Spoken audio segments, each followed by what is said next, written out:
Halo guys, jumpa lagi bersama WSS Masa Bercerita. Kali ini kami akan membahas kisah tragis seorang wanita bernama Lauren Hugelmeyer yang tewas di tangan suaminya sendiri yang bernama Matthew Phelps. Sayangnya alasannya ini sangat-sangat aneh guys. Matthew, yaitu suaminya, menyalahkan obat batuk atas tragedi ini. Sebelum masuk ke ceritanya, jangan lupa dong klik tombol like and subscribe channel ini dan sebarkan video kami ke teman-teman kalian ya. Sekarang kita mulai masuk ke ceritanya.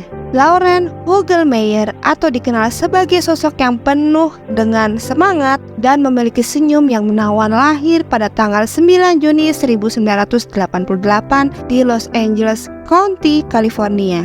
Lauren dibesarkan di keluarga yang sangat religius. Bersama kedua saudara perempuannya, ia menghabiskan masa kecil yang damai hingga keluarganya pindah ke Bowling Green, Kentucky. Disinilah ia pertama kali bertemu dengan Matthew Phelps saat bersekolah di Holy Trinity Lutheran School. Meskipun mereka tidak terlalu dekat saat sekolah, tahun-tahun berlalu dan takdir mempertemukan mereka kembali melalui Instagram. Matthew, calon suaminya si Lauren, memiliki masa kecil yang tidak mudah guys. Dia tidak pernah tahu siapa ayahnya, bahkan ayahnya tidak pernah hadir dalam hidupnya. Sementara ibunya kerap sibuk dengan urusan pribadinya. Pada akhirnya Matthew dibesarkan oleh kakek neneknya. Namun dia ini adalah anak yang sering memberontak dan tidak suka dengan segala aturan. Bahkan ia mulai menyalahgunakan obat-obatan serta alkohol sejak usia muda. Matthew pernah dikeluarkan dari sekolah karena ketergantungannya kepada obat flu yang dia konsumsi hingga mabuk. Meskipun sempat masuk ke sekolah Kristen atas desakan kakek neneknya dan mencoba belajar untuk menjadi pendeta, Matthew tampaknya lebih tertarik pada kehidupan yang bebas tanpa aturan. Bertahun-tahun kemudian, akun Instagram rahasia Matthew yang bernama Marty Radikal mengungkap sisi kelam dirinya. Di akun itu, ia menggunakan foto profil Patrick Bateman, yaitu seorang karakter pembunuh dalam film American Psycho, dan beberapa teman Matthew menyebut bahwa dia mulai menunjukkan minat untuk membunuh seseorang. Bahkan secara terbuka menyatakan niatnya itu pada salah satu teman dekatnya. Singkat cerita, Matthew yang saat itu masih tinggal di Kentucky menemukan akun Instagramnya Lauren. Akhirnya dia dengan berani mengirimkan DM kepada Lauren. Dan tak butuh waktu lama guys bagi keduanya untuk terhubung kembali. Setelah perbincangan yang panjang, mereka akhirnya sepakat untuk menjalin hubungan jarak jauh. Matthew mulai sering mengunjungi Lauren di North Carolina, dan perasaan mereka mulai tumbuh dan semakin kuat. Pada tahun 2015, Matthew akhirnya melamar Lauren dan setahun kemudian akhirnya mereka pun menikah. Seiring berjalannya waktu setelah pernikahan, kebahagiaan mereka pun berubah menjadi mimpi buruk. Keluarga Lauren awalnya senang melihat putri mereka bahagia. Namun kebahagiaan itu sangat cepat berlalu. Matthew mulai berubah menjadi semakin murung dan sering berkelahi dengan Lauren. Ketika Lauren mengetahui sejarah kekerasan dalam rumah tangga Matthew dengan istri pertamanya, kepercayaannya mulai goyah. Bukan hanya itu, Matthew tampaknya tidak bertanggung jawab dalam hal keuangan. Lauren yang bekerja sebagai auditor menyimpan banyak uang untuk masa depan mereka. Namun Matthew dengan sengaja menghabiskan uang tersebut untuk bermain game, bahkan berbelanja ribuan dolar untuk kartu iTunes dan langganan Xbox. Keluarga Lauren mulai curiga bahwa ia mengalami kekerasan emosional dari suaminya. Beberapa bulan setelah pernikahan mereka, Lauren merasa sudah tidak bisa lagi bertahan. Suatu malam, Lauren sedang memasak makan malam untuk suaminya sambil berbicara dengan saudara perempuannya yang bernama Beth di telepon. Saat itu, Matthew tiba di rumah dengan seorang tetangga perempuan yang cantik bernama Valerie. Dan Matthew ini terang-terangan guys mengatakan kepada Lauren bahwa ia akan pergi bersenang-senang bersama Valerie. Berani juga nih cowok ya.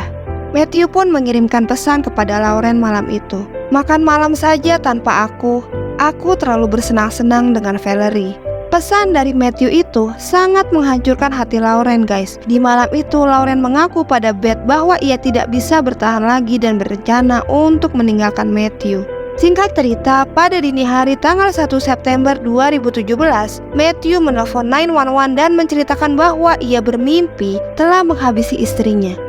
Namun keterangan Matthew tidak cukup untuk menutupi kejanggalan besar. Polisi datang ke rumahnya Matthew dan menemukan Lauren tewas dengan 123 luka tusukan yang sangat parah, termasuk 20 luka di leher dan 24 tusukan di kepala serta tubuhnya. Panggilan kelayanan darurat tersebut berlangsung selama 7 menit dengan Matthew mengklaim bahwa dia mengira dia telah meminum lebih banyak obat daripada yang seharusnya. Dia bilang dia telah meminum obat coricidin untuk obat batuk dan pilek, sesuatu yang sering dia lakukan ketika dia tidak bisa tidur di malam hari karena bisa membuat kamu merasa lebih nyaman. Pada saat penyelidikan menunjukkan bahwa Matthew hanya sedikit terkena darah, seolah-olah dia telah membersihkan dirinya sendiri. Bahkan saat petugas tiba, obat batuk yang diklaim Matthew sebagai penyebab kejadian itu ditemukan dalam keadaan masih utuh di mejanya. Dan saat hasil otopsi Lauren diumumkan, keluarga dan pengacara semakin yakin bahwa Matthew telah merencanakan pembunuhan ini. Luka yang ditemukan pada tubuh Lauren jelas menunjukkan bahwa itu adalah serangan yang penuh emosi, bukan sekedar pengaruh dari obat batuk. Sudah diketahui secara umum bahwa pasangan ini terus-terusan bertengkar tanpa henti dalam beberapa hari terakhir. Sebagian besar karena masalah keuangan, namun juga tuduhan perselingkuhan. Penyelidik berbicara dengan mantan istri Matthew yang mengungkapkan alasan dia menceraikannya. Ada banyak kesamaan antara pernikahannya dengan Matthew dan pernikahannya Lauren dengannya. Matthew adalah seorang yang sangat pemalas dan sering menghabiskan semua uang mereka dan sering berselingkuh. Dia juga adalah pria yang sangat mengontrol dan sewaktu-waktu bisa berubah menjadi kasar ketika ia sedang terpojok. Diyakini bahwa Matthew merencanakan semua pembunuhan ini dengan alasan terlalu banyak minum sirup obat batuk. Dia mengetahui rencana Lauren yang bersiap untuk meninggalkannya, dan dia memilih untuk menghabisinya daripada membiarkannya pergi. Saat bukti semakin memberatkan, Matthew akhirnya mengaku bersalah untuk menghindari hukuman mati. Dengan dukungan keluarga Lauren yang memilih kasih dan pengampunan, Matthew pun akhirnya dijatuhi penjara seumur hidup tanpa pembebasan bersyarat. Gila, baik banget ya keluarganya Lauren. Anaknya udah jelas-jelas dihabisi dengan cara yang paling tragis, tapi mereka masih mau mengampuni si Matthew ini. Di akhir cerita ini kita bisa mengambil pelajaran bahwa seringkali hubungan yang tampak sempurna dari luar menyimpan masalah besar yang sangat tersembunyi. Dan bagi Lauren, kebenaran baru saja terungkap ketika semua sudah terlambat. Ya guys, bagaimana menurut kalian kasus ini? Apakah kalian percaya pada alasan Matthew tentang pengaruh obat batuk? Atau apakah menurut kalian ada niat di balik semua ini? Jangan ragu untuk berbagi pemikiran kalian di kolom komentar ya. Terima kasih sudah menonton, jangan lupa untuk like, subscribe, dan nyalakan lonceng notifikasi untuk mengikuti kisah-kisah menarik lainnya. Sampai jumpa di video berikutnya ya. Assalamualaikum.